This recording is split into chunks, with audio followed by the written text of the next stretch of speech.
반갑습니다. 성도 여러분, 한가람 성경 읽기에 오신 여러분들 환영합니다. 오늘은 열왕기 상하 함께 살펴보도록 하겠습니다. 열왕기는 원래 사무엘 상하처럼 한 권의 책으로 되어 있습니다. 히브리 전통에는 열왕기라고 불리고 있습니다. 구약 히브리어 성경이 헬라어 역본으로 번역되어질 때 우리가 이 책을 70인경이라고 부르는데요.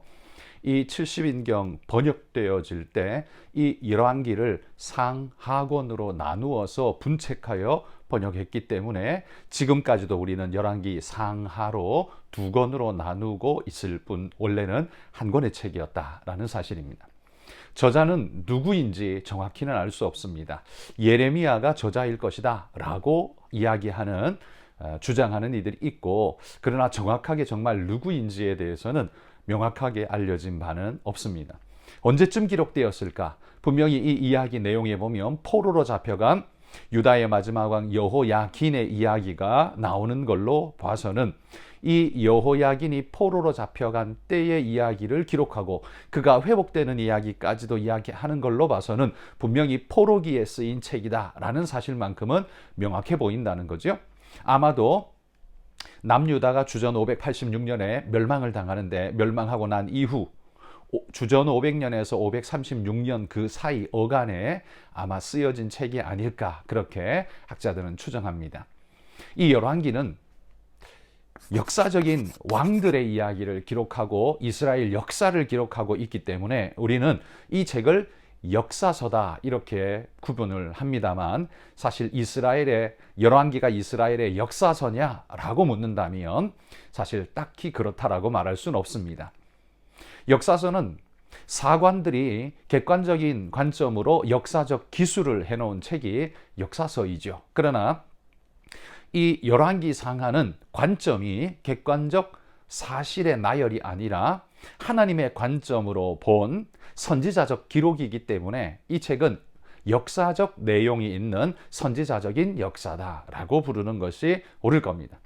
열왕기 왕들의 평가는 지극히 신앙적인 관점에서 그 왕들을 평가하고 있습니다. 업적이 아무리 뛰어나도 하나님 앞에 불법하고 부정하고 죄악을 일삼는 이들은 부정하다라고 그렇게 평가를 내리죠. 아합 왕 같은 경우에 대외적으로는 뛰어난 인물, 그의 아버지 오므리는 그 아수르의 그 북이스라엘 땅이 오므리의 땅이다라고 불릴 만큼 그렇게 인정받는 존재였지만, 그러나 성경에는 단 몇 절로 오므리의 이야기를 끝내버리고 맙니다. 별로 평가를 하고 있지 않다는 이야기죠. 하나님 눈에 띄지 않는 존재처럼 기록됩니다. 그러니까 많은 역사적인 내용과 이야기가 있다 할지라도 성경은 그걸 스킵하고 넘어가는 이유는 포인트가 객관적 사실의 나열이 아니기 때문에 그렇습니다. 이스라엘 역사를 배경으로 하는 하나님의 통치 이야기, 이게 바로 열왕기서의 특징인 것이죠. 그러면 이 열왕기서가 포로기에 쓰여졌다고 하는데, 사실 이 열왕기가 쓰여져야만 했던 이유는 바벨론의 포로로 끌려간 이스라엘 백성들에게 있어서 심각한 신학적 질문, 그들을 혼란케 하는 그들의 세계관과 그들의 가치관을 허물어뜨리는 엄청난 충격적인 사건이 예루살렘의 멸망이었습니다. 이스라엘의 멸망, 포로였다는 거죠. 그 당시에 고대인들은 한 나라를 지배하는 것이 신인데, 그 나라가 멸망했다는 건 신이 다른 신에게 패했다라는 개념으로 이해를 합니다. 유다가 특별히 바벨론에게 멸망을 당했다는 건 이스라엘의 신 여호와가 바벨론의 신 마르둑에게 패했다라는 걸로 고대 사람들은 이해를 하고 받아들입니다. 그러니 유대인들 입장에서는 이게 심각한 가치관의 혼동을 가져오는 겁니다. 어떻게 여호와께서, 천지를 창조하신 여호와께서 마르둑에게 패할 수 있는가? 마르둑이 여호와보다 강한가? 라는 질문을 안 던질 수가 없는 거죠. 또한 뿐만 아니라 하나님께서 다윗에게 약속한 영원한 왕권이라는 이 약속이 어떻게 이렇게 처참하게 깡그리 무너질 수 있는가라는 이 신학적 질문, 이게 바로 유대인들에게는 심각한, 포로로 끌려간 유대인들에게는 심각한 문제 아닐 수 없었습니다. 그래서 이들에게 답을 주는 말씀이 필요했습니다.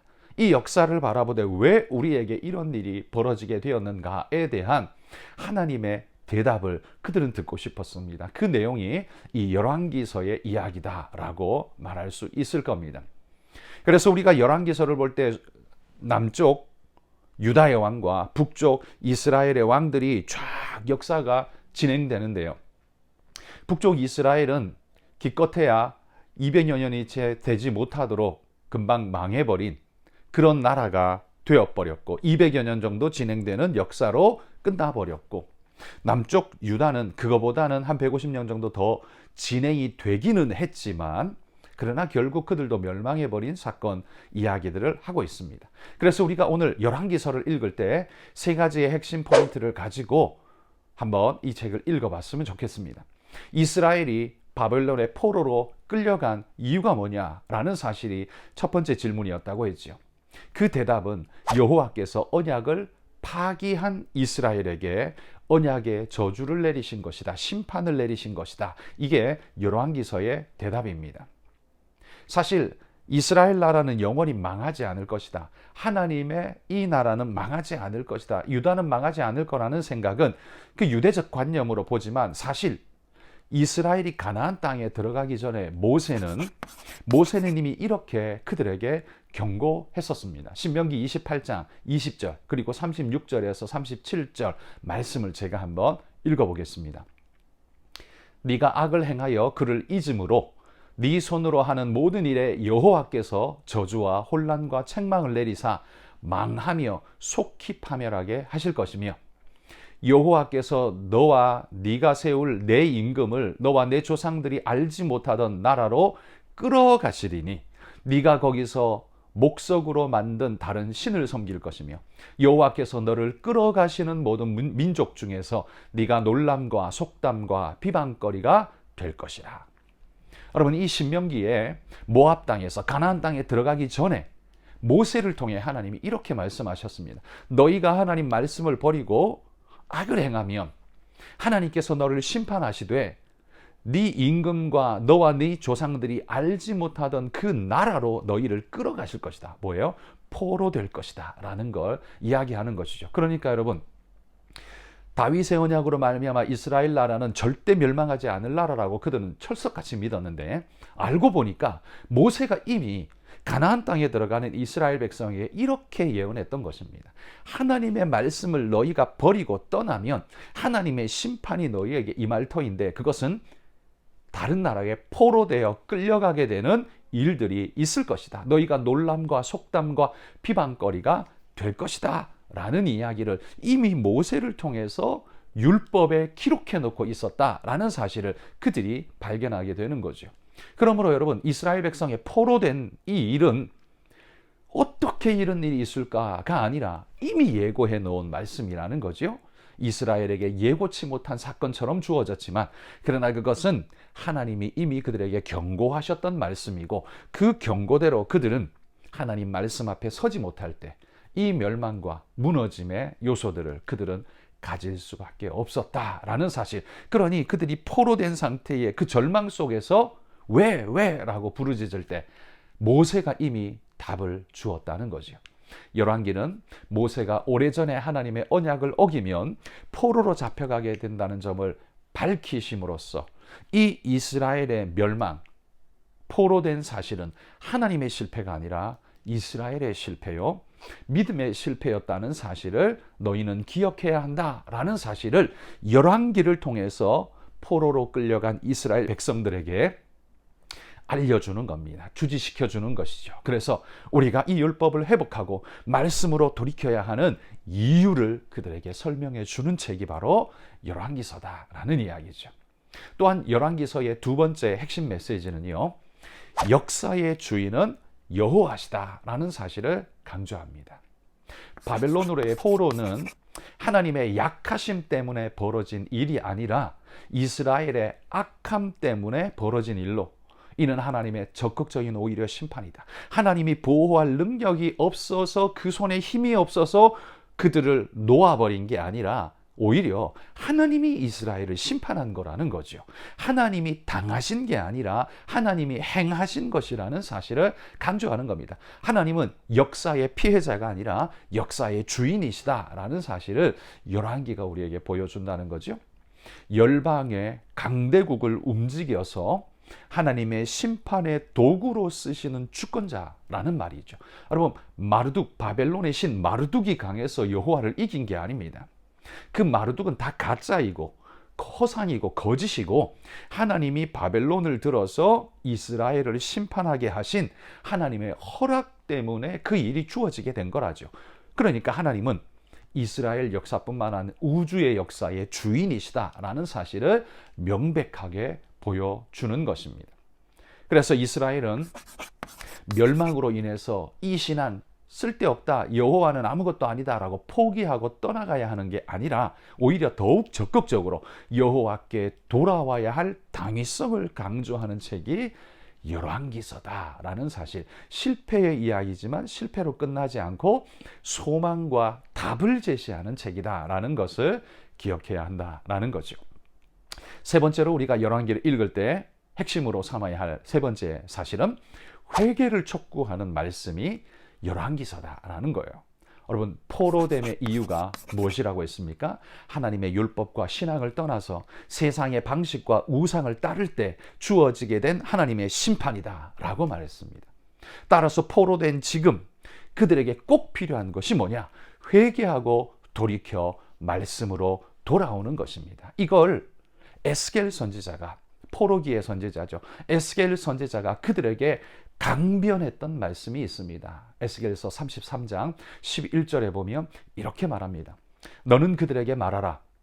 주 여호와의 말씀이니라. 나의 삶을 두고 맹세하노니 나는 악인이 죽는 것을 기뻐하지 아니하고 악인이 그 길에서 돌이켜 떠나 사는 것을 기뻐하노라.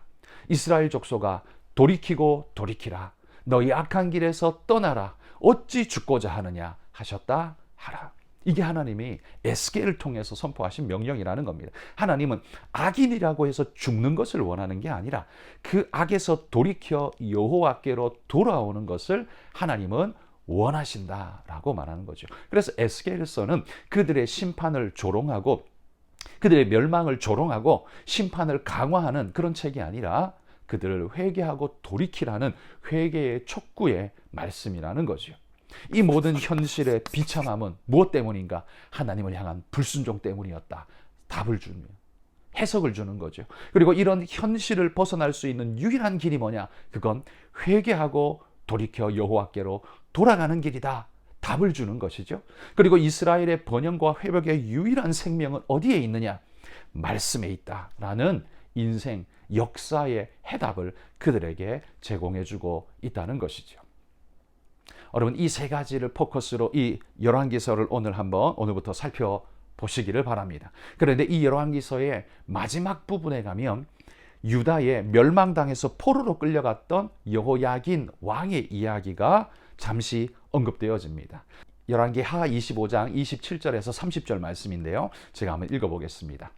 유다의 왕 여호야긴이 사로잡혀 간 지 37년, 곧 바벨론의 왕 에윌므로닥이 즉위한 원년 12월 그달 27일에 유다의 왕 여호야긴을 옥에서 내놓아 그 머리를 들게 하고 그에게 좋게 말하고 그의 지위를 바벨론에 그와 함께 있는 모든 왕의 지위보다 높이고 그 죄수의 의복을 벗게 하고 그의 일평생에 항상 왕의 앞에서 양식을 먹게 하고 그가 쓸 것은 날마다 왕에게서 받는 양이 있어서 종신토록 끊어지지 아니하였더라.